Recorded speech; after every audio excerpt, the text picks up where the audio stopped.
டேய் சாப்பிடுறா. இது ஒரு சாப்பாடு, இத வேற சாப்பிடணும் பாரு. டேய் டேய் எங்கடா போற? டேய் என்ன பண்ற? டேய் பாத்து பாத்து செஞ்ச சாப்பாடு எப்படி குப்பையில கொட்ற? உன்கிட்ட பிரியாணி கேட்டா சாம்பார் சோறு செஞ்சு வைப்ப, அத வேற சாப்பிடணும் பாரு. வழி ஓடி நான் வெளில போய் சாப்பிட்டுக்கிறேன். இது ஒரு சாப்பாடு. இவனுக்கு எப்பதான் சாப்பாட்டோட அருமை புரியுமோ? பேசாம நானும் உன்ன மாதிரி ஹாஸ்டல்ல தங்கியா படிக்கலாம்னு இருக்கேன்டா. மச்சான் படத்துல தான் ஹாஸ்டல் லைஃப் எல்லாம் நல்லா இருக்கும், ரியாலிட்டில எல்லாம் குருவாலிட்டியா இருக்கும். டேய் எனக்குலாம் வீட்ல இருக்கவே அப்படிதான் இருக்கு. வா.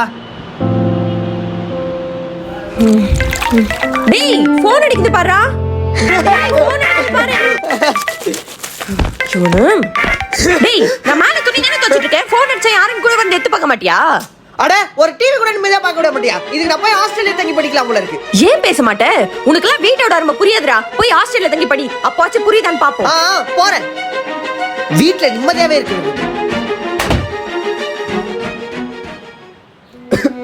நாடா ஹாஸ்டல் சாப்பாடு இவ்வளவு மோசமா இருக்கு. ஐயாக்கு இப்பாச்சு வீட்டு சாப்பாட்டோட அருமை புரியுதா? எப்பா டேய் நான் வீட்ல போய் சாப்பிடுறதுக்கு இதே சாப்பிட்டுப்பேன். பாத்துடா டேடா, ஹாஸ்டல் சாப்பாடு சுத்தமா வயித்துக்கு செட் ஆகலடா. விட்றா கொஞ்ச நாள் தான். ஏண்டா அப்புறமா நல்லாயிடுமா? பழகிடும்டா. ஐயோ பா. டேய் சீக்கிரம் வாடா, அத்தை வந்து வரேன்டா. துவைக்கணும். ஆமா.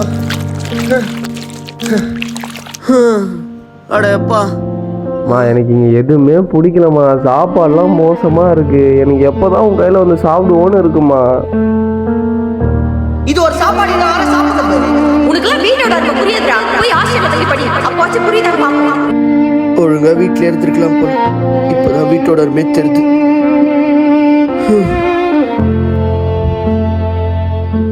குட்ரா இப்பதான் வீட்டுக்கு வரணும்னு தோணுச்சா?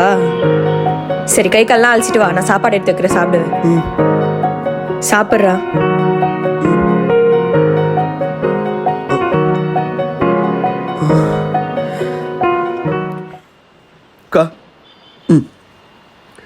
ஒன்று நம்ம பக்கத்தில் இருக்கும்போது அது அருமையாக நமக்கு தெரியுது. அந்த மாதிரி தான் வீடும் வீட்டு சாப்பாடும்.